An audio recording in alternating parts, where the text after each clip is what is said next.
No, preden pa idemo na tale sklepni del, kjer boste lahko vprašanje postavili tudi vi, prav čisto. Vi pa še samo eno vprašanje postavil kar vsem trem. Kakšni so rezultati boja proti tajkunu? Ajde s prvi. Poželim. Jaz prvi. Torej, določeni ukrepi, ki so bili sprejeti s strani Agencije za trg vrednostnih investitorjev in Urada za bančne konkurence, so pripeljali do tega, da so se procesi, vsaj ti najbolj odmevni procesi, upočasnili oziroma zaustavili. Vsem glasovanjem pravic za nekaterih podjetij pomeni zelo predvsem tiste, ki so odvisni od odločanja. To je en del te zgodbe, ki upam, da se bo uspešno nadaljevala. Drugi del te zgodbe, ki je pa malo širši in zadeva tudi reorganizacijo sistema, o katerem sem prej govoril, tožilstva, pravosodja, pa tudi policije, je pa tisti del, ki se mora bolj učinkovito spopasti s tistim, česar ne vidimo, oziroma kar je pod površino. Tako da jaz sem, dobro, en segment je tudi zakonodaja, da mislim, da ta v tem obdobju ni tista, ki je omogočila te procese, koliko bi jo posledno izvajali, bi jih lahko tudi uspešno preprečili. No, jaz bom moče rekel, jaz mislim sicer, da še zadeva ni končala, nekaj prosto zato je še kar nekaj družb, ki so aktualne, za takšne ali drugačne, menedžerske, pa drugi prevzemi. Predvsem seveda moramo ugotoviti, da področje zavarovalništva, tu je še dejansko velik interes zasebnega kapitala, torej da tako ali drugače lastniško vstopi, recimo, torej večkrat je bilo strani kar drugi izkazani interes po zavarovalnicah ali po bank, tudi za stop v novo kreditno banko ali za stop v novo ljubljansko banko ali za stop v zavarovalnico Triglav. Teda mislim, da kar se tiče zavarovalništva in bančništva, dejansko po mojem, bi rekel, ta interes preko tega kapitala bo, da pride do nekih lastniških deležev. Potem obstaja praktično, rekel, gradbeni lobby, kjer je, rekel, pa na nek način zgodba zaključena. Praktično ni večje, bi rekel, torej gradbeni družbe, ki v Sloveniji, ki dejansko ni menedžerskim odkupom ali sistemom zaključena. Ali FCT, ali dejansko, bi rekel, Vegrad, ali tu potem Primorje in podobno Kraški zidar.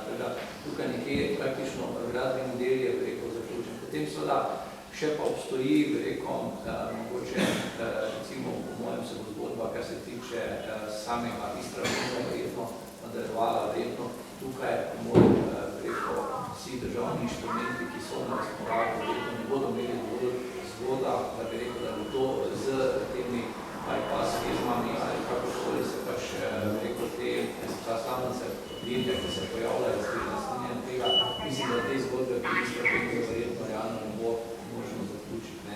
Tu mislim, da še potem pa seveda največji vpliv, največji interes bo pa želeli na medije imeti, da tudi mislim, da ta kakršenkoli zakonski ukrep za zaščitev lastništva bo dejansko povzročil to, da bodo v nekaterih medijih potem dejansko prešli v drugo obliko ali v ustanovili drug medij in potem bi rekel tam zgodbo nadaljevali. Tega, po mojem, še medijski prostor ni razdeljen, tu prihaja, bi rekel, do prihodnega boja med levim in desnim polom, dejansko tu še ta zgodba, mislim, predvsem primeri zelo aktualna, ker tako je bilo predhodno rečeno, je vprašanje, kdo bo obvladoval medije, bo verjetno imel tudi, bi rekel, vsaj 10 metrov prednosti preteka na 100 metrov, kaj da tukaj je zelo pomembno, kdo bo te medije obvladoval in mislim, da tukaj dvomim, če bo katerakoli glas, bi rekel, uspela, bi rekel, to preprečiti.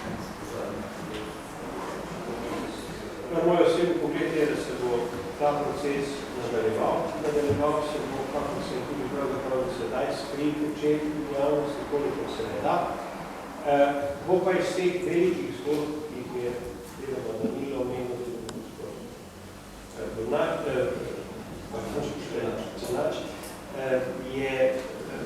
bo prešel v neke lokalne zgodbe.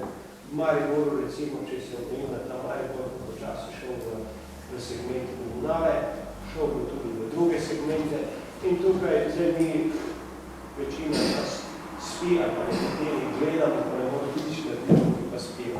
In to bo ta zgodba, ki se bo nadaljevala na nekaj nižjem nivoju, bo pa šla tudi ta v koncentracijo, tako so šle vse prejšnje zgodbe, tudi prejšnje zgodbe, ne pozabimo, so se začele na nivoju mariborskega kolonijala, prej omenjeno medicine, malih, trgovinskih, pa so se koncentrirali na vzgoj, tudi ta zgodba se bo peljala polje področje energetike, ki se bo tukaj predvsem te lokalne, in mi smo priča danes te zgodbe.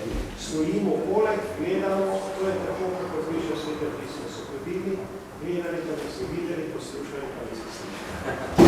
Če jaz ne znam, ta stavka še ne nam to ni problem problematične tiste stvari, kjer so vsi udeleženci lahko udeleženi v originalnem in oziroma v originalnem okolju. Tisto, kjer ni problematično. Recimo, če se je objavila namera za prevzem pivovarne Laško in bi vsi mi imeli enako možnost pri tem prispevati v enakih pogojih, tega ne bi lahko. Zato, če bi končal z leto delnice pivovarne, spoljegal pa čez mesec. Problem je v tistih delih, ki so zaobsegli največji del narodnega bogatstva, ki so se zgodili prikrito mimo že prej veljavnih pravil igre, daleč od oči javnosti in samo preko posvečenih oseb, ki so pač razpolagali z informacijami, ki vsi ostali niso imeli, in seveda ob apatiji oziroma ob neukrep. In te je treba pripeljati do konca. Samo